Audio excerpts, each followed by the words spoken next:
I'm 62 years old, and for most of my life, I believed in keeping things simple. I loved my husband, raised our 2 kids, worked part-time at the local library, and spent quiet evenings tending to my rose bushes or curling up with a good book. I never chased excitement, never strayed far from routine. I thought that was enough. But last fall, something changed. I never thought something like this could happen to me. Please, don't make the same mistake I did. It had rained that day. Not a downpour, just that light, steady drizzle that turns everything gray and makes you feel like the world's gone quiet. I remember how the windshield wipers made a soft rhythm as the car moved down the road, back and forth, back and forth. We had just left a quarterly meeting at the Marriott Conference Center. One of those long corporate things with dry chicken lunches and lukewarm coffee. My husband, Greg, couldn't make it. He had a dental appointment he couldn't reschedule. So his boss offered to drive me home since we lived only a few blocks apart. "Are you sure?" I had asked. "Of course," he said, smiling gently. "It's on my way, and I could use the company." His name was Mark Delaney. Early 60s, maybe a couple of years older than me. Tall, with silver hair that always seemed perfectly in place. There was something calm about him, something collected. The kind of man who speaks softly and still manages to command a room. I'd known him for years through Greg. They worked together for nearly 2 decades, and every time I saw Mark, he was polite, respectful, almost distant. We'd spoken only in passing, the kind of conversations that filled the space between polite laughter and conference dinners. But that afternoon felt different. The car smelled like cedar and mint, and the leather seats were warm. We didn't say much at first, just the usual small talk.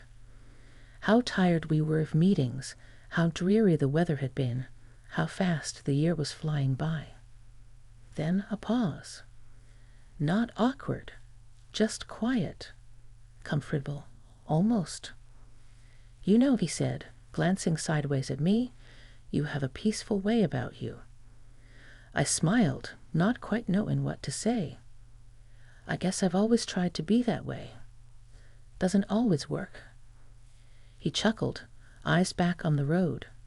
"No one's peaceful all the time." The rain tapped gently against the windows as we drove through the sleepy suburbs. We passed the park where I used to take the kids when they were small. I stared out the window, memories tugging at the edges of my thoughts. "You ever think about what comes next?" he asked. That caught me off guard. "Next?" "In life," he said. "After the kids grow up. After the job's not enough anymore.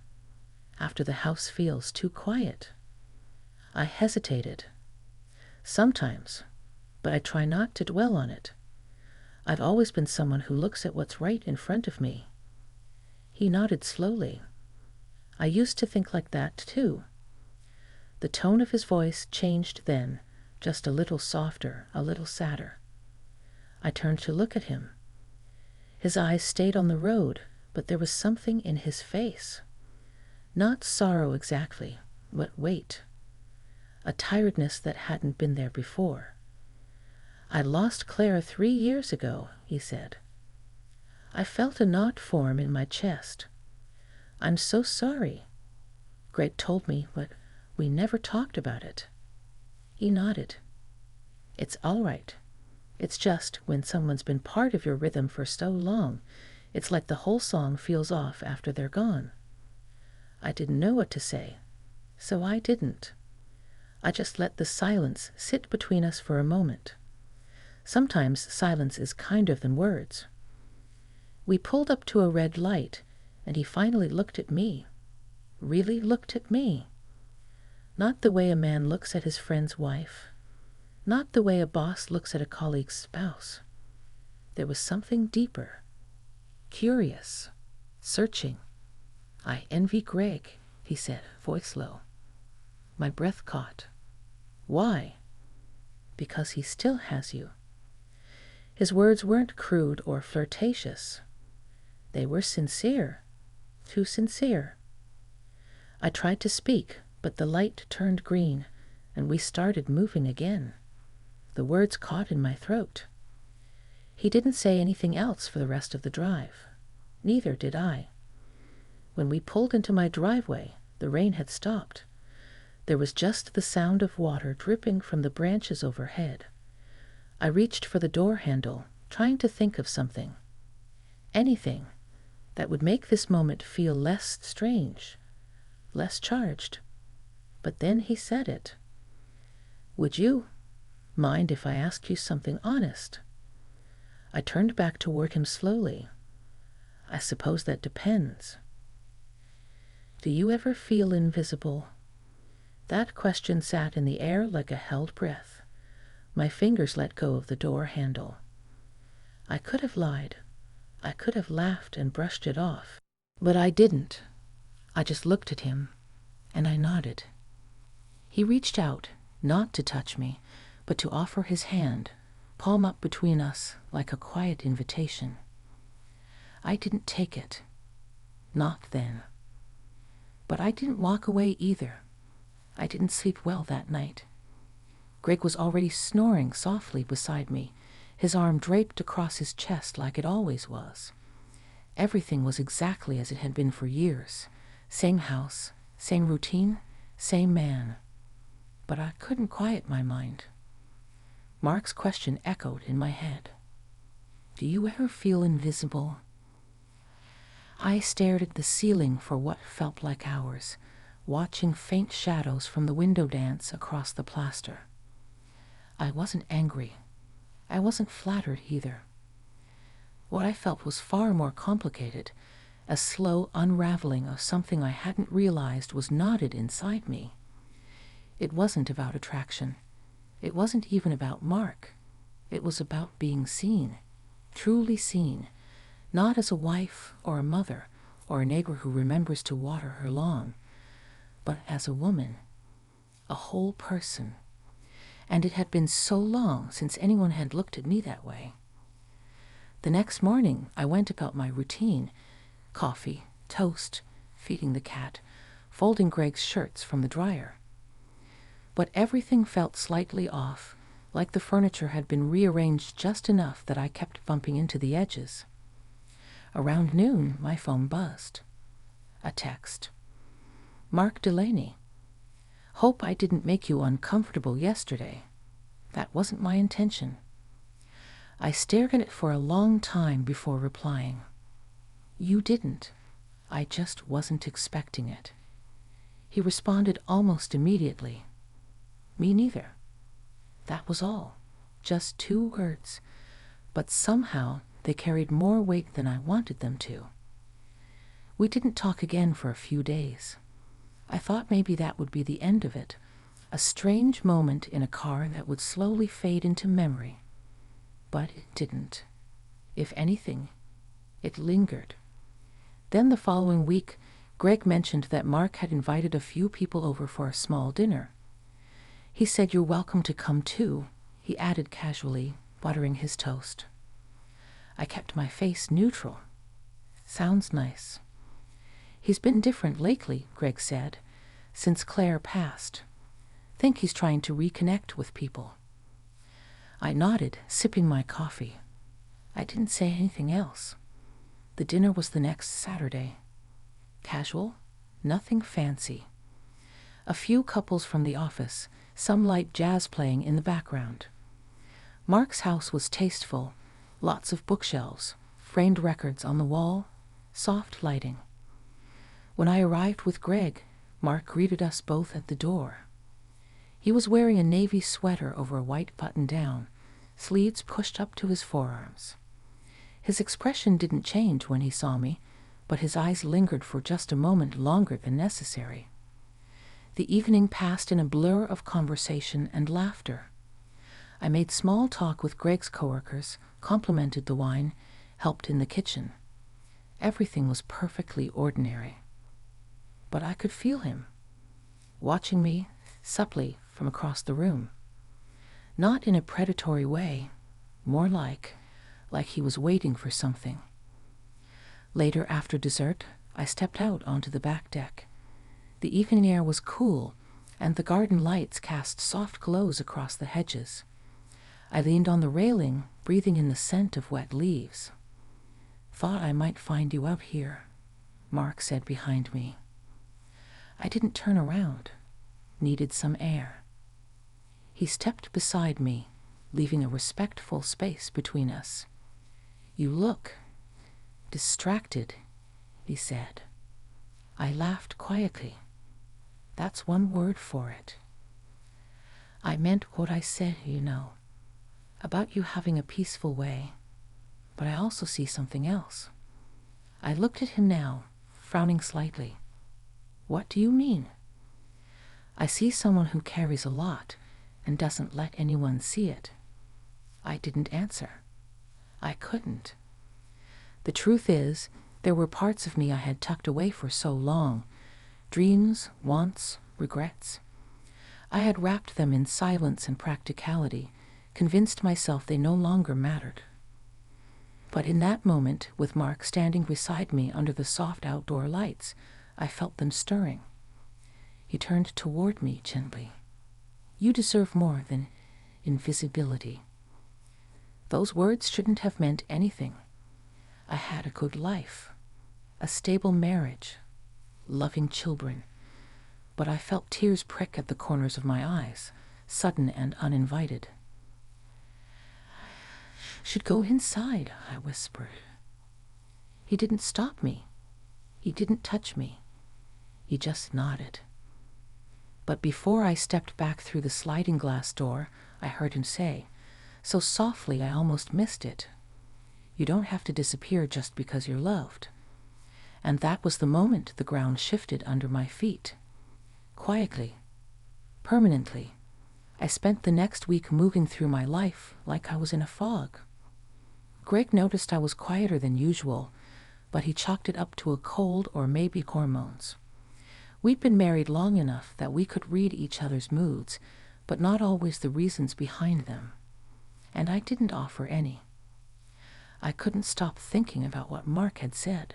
"You don't have to disappear just because you're loved."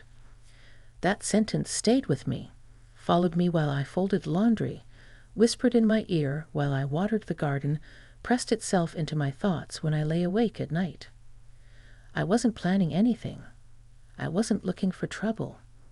But something inside me had been disturbed. Not broken, not ruined, just unsettled. And maybe it had been too settled for too long. Midweek, I went to the grocery store, and as I stood in the produce aisle debating between two brands of grapes, I heard a familiar voice. "Try the red ones, less tart." I turned. Mark was standing a few feet away, holding a basket and a bag of apples. We both smiled, a little awkward. "Well," I said, "I didn't expect to see you here." "I come on Wednesdays. Quieter. I hate fighting over parking spots." I laughed. Smart. There was a moment of silence between us again, but this time it felt more charged, more conscious. It wasn't just two acquaintances making small talk. He shifted slightly, his voice lowering. "Would you want to grab a coffee? Just talk?" My pulse quickened. "Now?" He shrugged. "Or whenever. No pressure. Just a conversation." I should have said no. I knew that. But I didn't. We ended up at a small cafe near the park, one of those cozy places with mismatched chairs and chalkboard menus. We sat by the window. Mark ordered black coffee. I ordered tea. And for a while, we just talked. Not about Greg, not about the office, just life. He told me about how lonely the house had felt after Claire died, how he would wake up and forget for a moment she wasn't there, only to feel the weight of her absence hit him all over again. I listened, Not as Greg's wife, not as a neighbor, just as a woman sitting across from a man who was being honest. When it was my turn to speak, I surprised myself with what came out. "I don't think I've ever let myself want anything that didn't make sense," I said. He looked at me gently. "That sounds exhausting." "It is," I whispered. We sat in silence for a while, watching the rain begin again outside the window. People passed by with umbrellas, heads down, lost in their own lives. Then softly he said, "Would you let me see you again? Just for coffee. Nothing more." I met his eyes. They weren't demanding or expectant, just waiting. I could feel my heart beating in my throat. "Okay," I said, "just coffee." But we both knew it wouldn't stay just coffee. Not because of some reckless desire, not because we wanted to hurt anyone, but because something had begun, a slow, subtle pull between two people who had spent too long pretending they were whole. When I got home, Greg was in the garage, fixing the leaky garden hose. He waved at me through the open door, smiling like everything was fine. And it was, on the surface. I made dinner. We watched the news. I kissed him good night. But lying in bed that night, I realized something I hadn't wanted to admit. I was no longer just waiting for Mark to reach out again. I was hoping he would. It was a Thursday afternoon when Mark texted again. "Mark Delaney, are you free tomorrow morning? I know a quiet place by the lake, good coffee, no pressure." I stared at the message, my thumb hovering over the screen. The week had passed slowly, too slowly. Every hour felt like a question I couldn't answer. And now, here it was, the answer asking for me. I typed yes and hit send before I could talk myself out of it. The next morning, I told Greg I was going to the farmer's market. He didn't question it. He was heading into the city for a team meeting, already half distracted by a conference call. I watched him pull out of the driveway, waving from the porch, the familiar ache of routine wrapping around me like a shawl. Then I got in my car and drove in the opposite direction. The cafe was tucked away near the lake, small, quiet, nearly empty on a Friday morning. Mark was already there when I arrived, sitting at a table by the window. He looked up as I walked in, and something in his face softened. No smile, just stillness, recognition. I sat down across from him. For a while, we didn't speak. We just sipped our drinks and listened to the sounds around us, the gentle clink of cups, the occasional gust of wind against the glass. Then he said, "Thank you for coming." I nodded, unsure of what to say, but my eyes didn't leave his. We talked about everything and nothing, about the feeling of time slipping away, about growing older and realizing that the deepest parts of ourselves still want to be seen, still want to be touched, if only by understanding. He didn't reach for my hand. I didn't lean across the table. But something passed between us that morning, something undeniable. When we left, he walked me to my car. I opened the door, placing my bag inside, but I didn't get in yet. I just stood there, the early sun glinting off the lake behind him, the wind pulling at the edges of his jacket. He looked at me carefully. "Tell me what you're thinking." I hesitated, then spoke softly. "I think I've spent most of my life doing what's expected, and I'm proud of that.